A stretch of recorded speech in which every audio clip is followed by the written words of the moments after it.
Okay, hello everybody.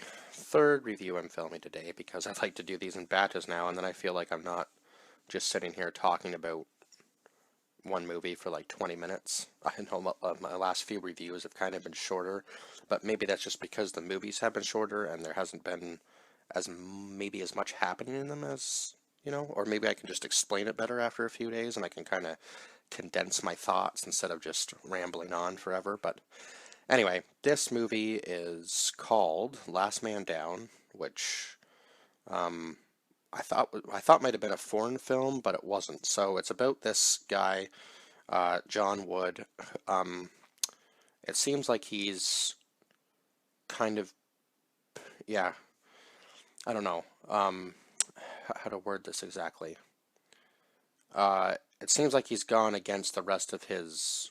It seems like, yeah, he's definitely a soldier, and he's definitely hasn't followed orders for some reason, and it seems like it's just like maybe close to post-apocalyptic at the beginning of the movie, or maybe they're in the middle of an apocalypse. It seems like they're. It says here some sort of pandemic has struck the world, uh, and then obviously after he loses his wife, he goes into hiding in the forest to live and I guess basically seek revenge on the people that took his wife's life. And then he runs into this. All of a sudden, this girl runs into him in the forest because he has this small cabin and he's just been out there for who knows how long. And apparently, we find out that he was immune to whatever virus was being spread. And I guess this girl that runs into him, uh, played by Olga Kent, Maria Johnson, and John Wood was played by Daniel Stitson, and Commander Stone was played by Daniel Neem, and that was basically the main cast. And then we had like the two kind of like assassin type chicks that were with him.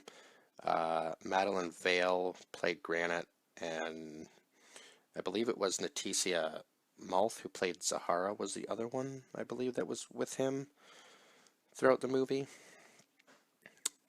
Oh, and then obviously the doctor, Stanislav Yan Yanevsky, played Dr.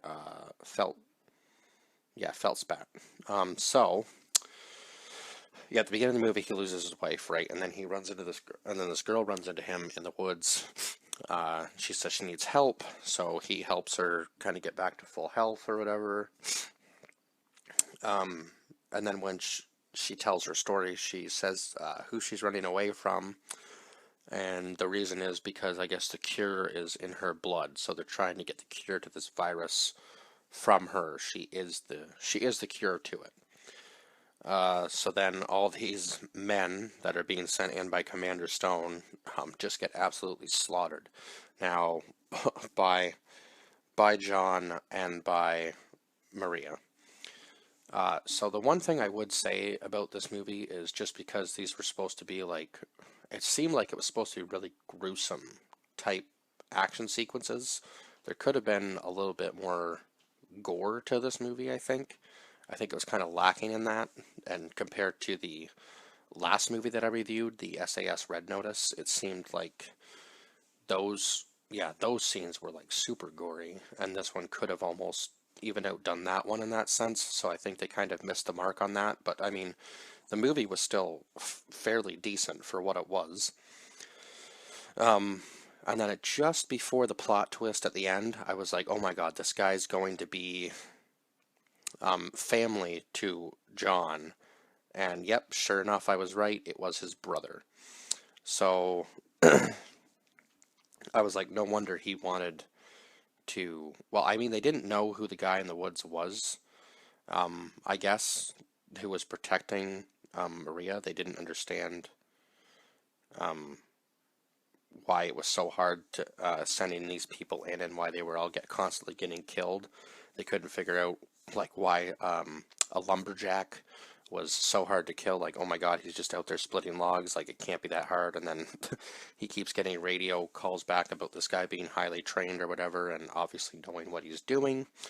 And then when he finally gets around to meeting him, he goes, "Oh yeah, now I understand why why it was so hard to kill him." And I think the only two guys he ever really had any problems with was, yeah, the doctor, obviously, because this doctor was just like absolutely jacked for a doctor. But I guess he was also a soldier, so I guess it kind of makes sense in a way. And then obviously his brother was a massive dude too. So his brother had just changed his name from Wood to Stone because he believed that sounded stronger, like kind of a silly reason to change your name. But anyway, um, yeah, and then they fight to the death at the end of the movie, and the one girl that was with him that seemed to be training the soldiers, um, she was a little bit rough with them, but anyway, it is what it is, I guess. She was just trying to prove that she could hang with them or she was better than them, and she said that they obviously needed harsher training uh, and to get them together, sort of thing. Uh, so yeah, I guess she was kind of waiting for the moment somebody would come along and challenge Commander Stone, and then they end up taking. Uh, I think he trades spots with Maria, doesn't he? If I'm remembering correctly. I think he says take him instead, or they end up just taking both of them. I can't quite remember. But yeah, there is going to be a sequel to this movie, I guess, because if I look at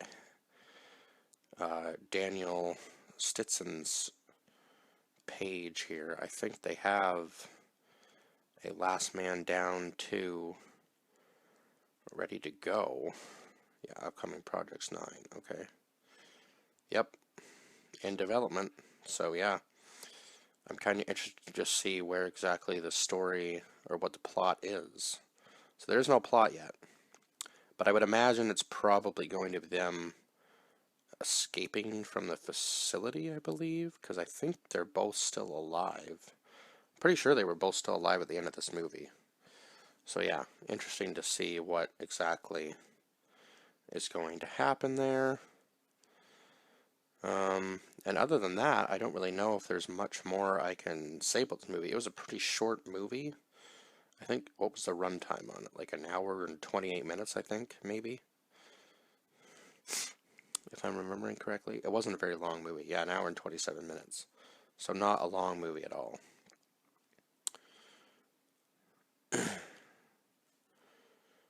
So yeah, he basically just goes and lives in the woods and then soldiers up when all these guys come in to uh, kill the girl that he's been protecting this entire movie. Because I think he feels like he kind of has to, and I think he knows who he's facing already. Like, he knows he's going up against his brother because he knows that his brother obviously would want him dead because they already tried to kill him once, right? So why wouldn't they try to do it to him again all these years later? And when they send the first couple soldiers, yeah, it didn't take him long to take them out, but yeah. So yeah, just yeah. The only thing I can say really about this movie that made it really bad, I would say, was the lack of gore for the action scenes. That's pretty much it. Other than that, from what I'm remembering, I did enjoy this movie pretty much. There must have been something else about it that I didn't like to give it only a 6 out of 10. But maybe that was just it. I think maybe the biggest thing for me that dropped it down was really the action sequences weren't as gory as they possibly could have been. And maybe there was something in the... I don't think that maybe the acting wasn't necessarily the best. And yeah, he was... Some of the stuff they were saying was hard to understand. And maybe I was kind of disappointed that I figured out that it was his brother before they even said anything. Like, I was like, oh, they're going to be family or something, aren't they? Yeah, so... But I mean, I would say go watch this movie for yourself and see what you think of it, because I don't think it was... It definitely isn't the worst movie I've seen out of the last few movies I've seen, that's for sure. But anyway, yeah, I think I just wish that there was a little bit more a little bit more oomph to the action scenes, like I've said 1,000 times now. So yeah, 6 out of 10 for this movie compared to the 4.3 out of 10 that it got on IMDb, which I think is a little low for this movie. I thought it was a little bit better than that, obviously, due to my rating. And I guess I will see you guys in the next review. Bye bye for now.